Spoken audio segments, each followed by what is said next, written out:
the precise moment when my husband, who thought it was a fun idea to have me introduce him today, is questioning why, because he doesn't know for sure what I'm going to say, but he'll be just fine. You are probably somewhat familiar with Mike's resume.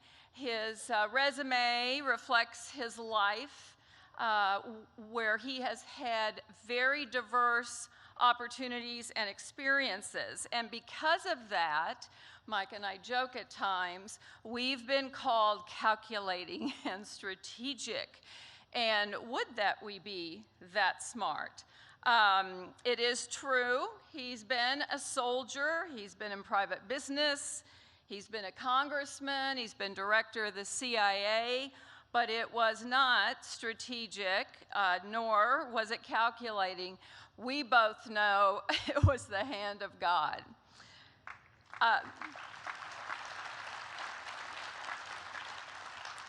He may feel compelled to defend himself, but it was really soft chocolate chip cookies that initially led Mike to a Bible study with other cadets at West Point. You can ask him more about that, but he hung in there, as did the cookies. It was business that saw him moving from the East Coast back to his mother's home state of Kansas to launch a business there. And it was really encouragement from others that compelled both of us to launch a campaign for Mike to run for Congress from the 4th District of Kansas when his name recognition was a whopping 1% at the time. I think it was probably his willingness and interest, particularly from his days as a soldier, to learn and think and want to know more about the national security arena that initially landed him in President Trump's cabinet. And Mike and I, even to this day, look at each other on a day like today, where we get to have so much fun in a place that we love, and say to each other, how did we get here? But we know it was the hand of God. It was definitely God's hand when Mike said to me, as Bob alluded, in the car one day going home from church, our pastor had made a pretty impassioned plea because we were short of Sunday school teachers. And Mike said, there's no reason we can't do that. And I said, oh, there's 1,000 reasons we can't do that. I'm teaching a women's study, I'm busy, you never have time to even read, let alone, well, as you heard, we taught 5th grade Sunday school until Mike was in Congress. And finally, only finally recently did he admit, I took the girls and he took the boys, and then we were in the same big room. But my girls were perfect and memorized their scripture and their lessons. They were precious. And Mike finally now admits that he felt good about himself if the boys stayed in their chairs and didn't break out into a fight. So at least I feel good about that. Our church also had a fantastic youth program.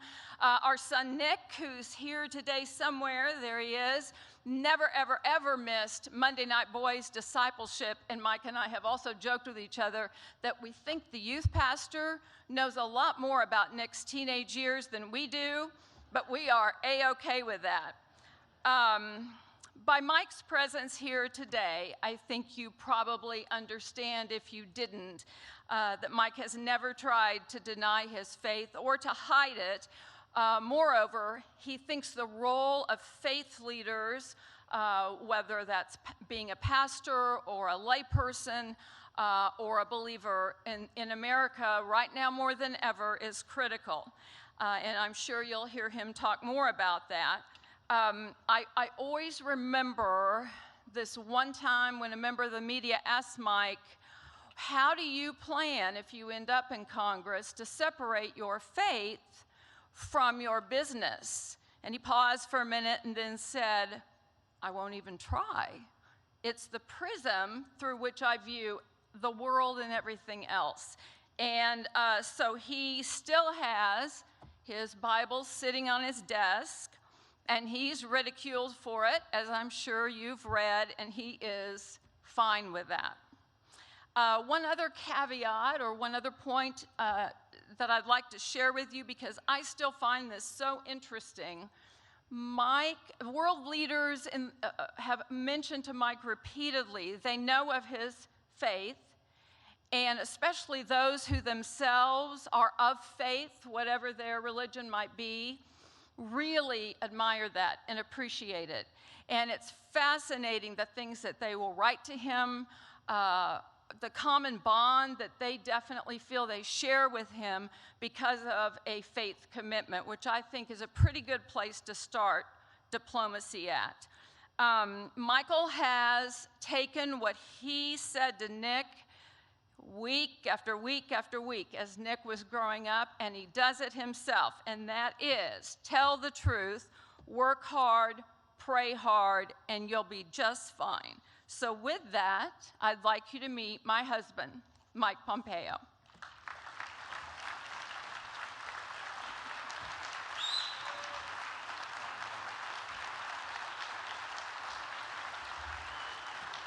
Thank you all. Thank you. Thank you, everyone. Thank you.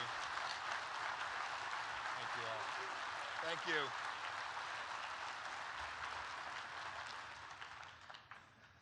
Thank you. Good afternoon. It is wonderful to be here among so many friends. I want to thank you, Bob, for your introduction and all the amazing, good, patriotic work that you and your team do. And Susan, that was pretty nice of you too. Kept it straight. I like that. Look, you all know this. The family leaders are making a real difference all across the country. Bob, I've noticed that you snagged a unique honor. Your book, Light from Lucas, received the Chuck Norris seal of approval. Whatever you can do to get on that good side, I think that's smart. I really do. It took a while for us to get together, but I'm glad that I was able to make it out here and that Bob invited me to be here. Last year I was in Iowa. I spoke at the World Food Prize headquarters about President Trump's critical mission to bring fairness and reciprocity into our relationship with China to the benefit of American farmers and indeed all Americans. And speaking of critical missions, I couldn't leave Des Moines last time without picking up a box full of Jethro's Barbecue over on Forest Avenue. Deep connection to Kansas. Of course, I've been here to Iowa several times. When I ran a company called Thayer Aerospace, we did business with a company called Collins Aerospace. I came here when Wichita State was in the Missouri Valley. They played in Northern Iowa. We won more than we lost. The University of Iowa is, of course, my mother-in-law's alma mater. No offense to the Cyclones in the room today. And as you've heard, Susan is an Iowa girl herself. She grew up in Kansas, but spent every summer there in Coralville.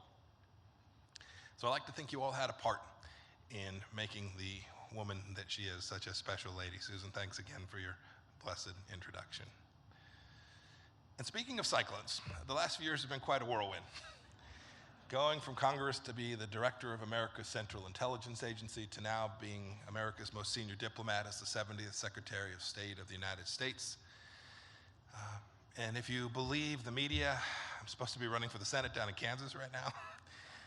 But I love what I'm doing, working for President Trump to deliver American foreign policy all around the world.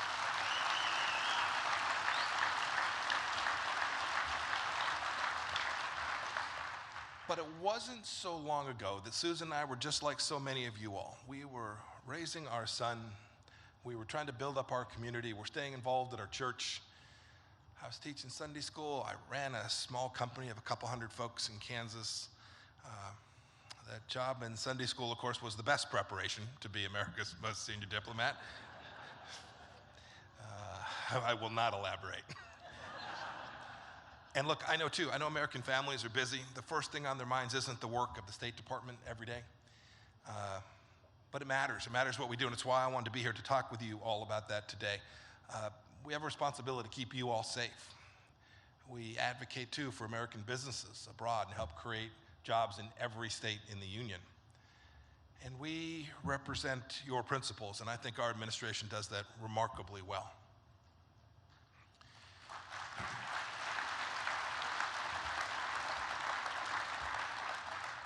And because people don't always know what we do, I've made it one of my missions to travel all over America to highlight the great work that we're doing. And I couldn't be prouder of that work. We've executed a foreign policy that American families in Des Moines and Dubuque and in Davenport can believe in. It's a pro-national security foreign policy focused on America. It's a pro-religious freedom foreign policy. And it's a 100% pro-life foreign policy.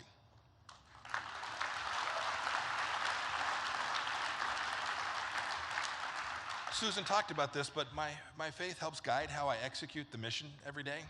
And I want to talk about that just a bit, how we execute this mission. Let's start with the first point, America's national security, our foremost objective by far. It's the highest priority of any Secretary of State, and certainly for President Trump as well. Our founders understood this. They understood that keeping our citizens safe was the very first duty of any government. I wish some mayors across America knew that too. I think too about my responsibilities in light of the biblical call to be a good steward of whatever you have. 1 Corinthians 4 says that those who have been given a trust must prove faithful. And God's entrusted this position to me for this time. And I feel every day the duty to honor that calling. Look, I learned a lot about stewardship too when I was in an M1 tank. You actually learn a lot inside an M1 tank. It was my first assignment. I was a young second lieutenant leading a unit that was then patrolling the East-West German border during the Cold War. Freedom on one side, communism on the other. That was a big responsibility for me.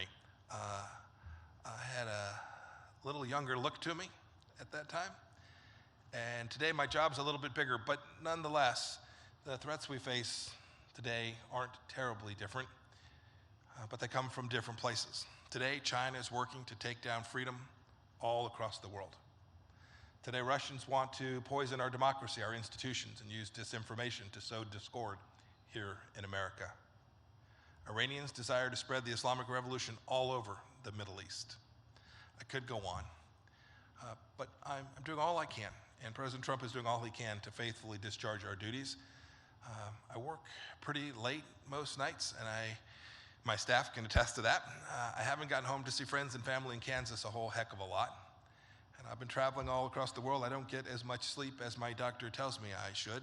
Indeed, I understand Mike Lindell may be here. Maybe one of those pillows might prove useful.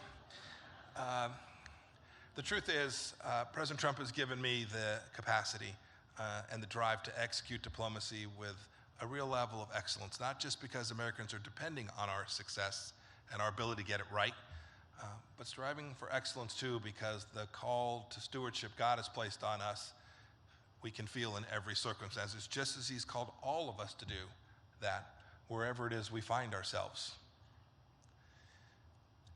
Stewarding my position well also means making decisions based on the truth.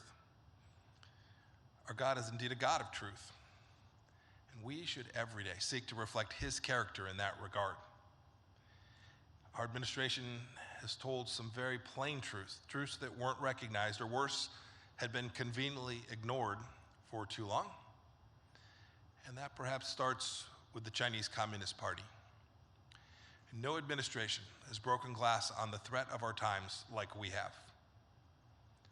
For a long time, foreign policy thinkers, truly the elites on the East Coast, for a long time, foreign policy thinkers thought that the more we traded with China, the more free that nation would become and the less risk there would be to the American people.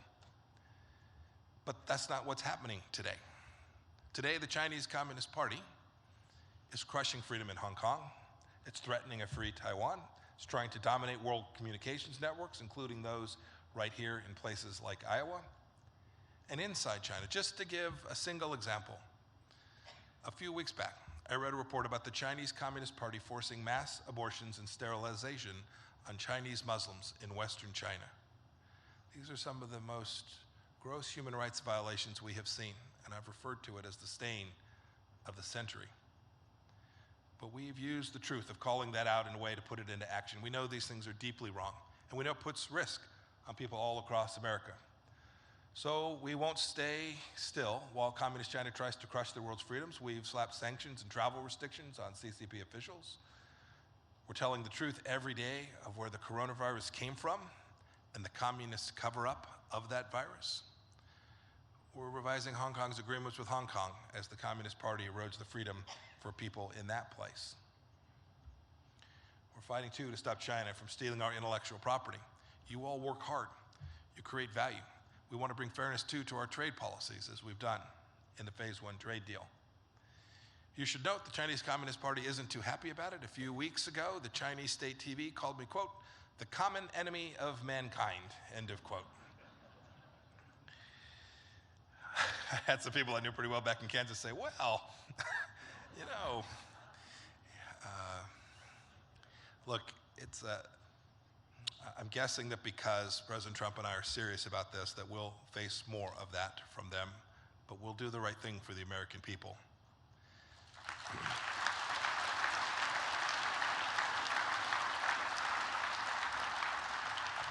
Look, we've also fundamentally changed the way America treats the Islamic Republic of Iran.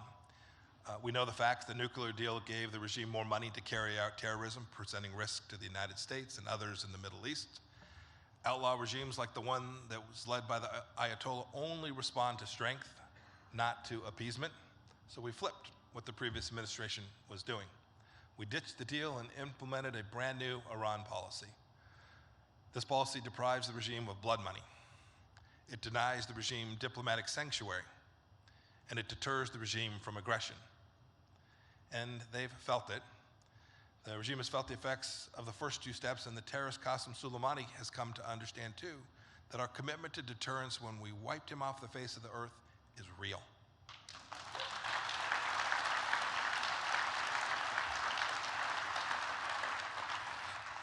That work is also important for the sake of our closest friend in the Middle East, Israel. Here, too, my faith shapes my work. Our nations share Judeo-Christian roots. Our approach to government draws on that beautiful teaching from the first chapter of Genesis, that all human beings are made in the image of God.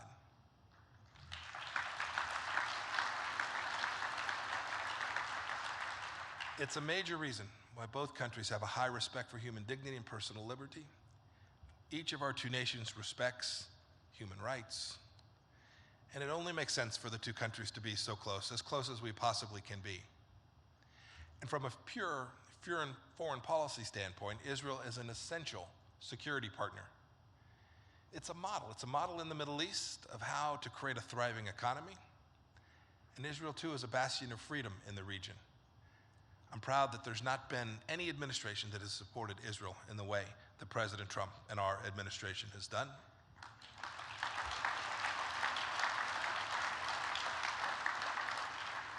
Each of the actions we've taken have been criticized. There's a reason they weren't done before. We moved our embassy to Jerusalem.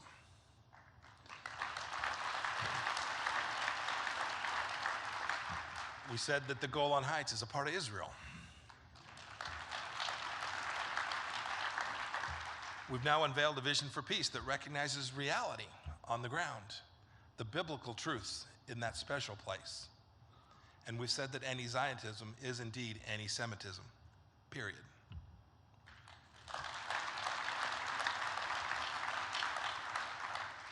I'm also really proud of the work that we've done defending religious freedom, our first freedom, according to the Constitution. Thomas Jefferson was our first Secretary of State. He's got a nice statue in Washington that I pray never comes down.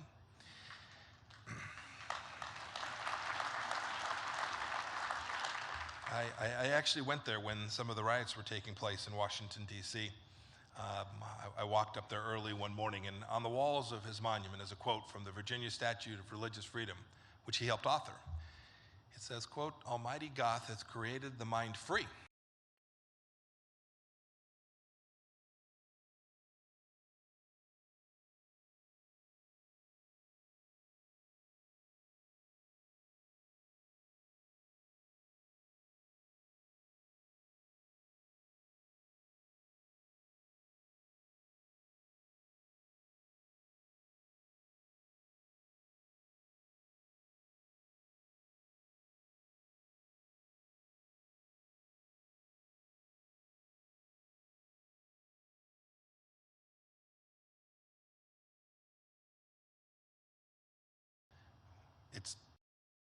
It's to replace church displays of the Ten Commandments with words from General Secretary Xi have not gone without being called out. And now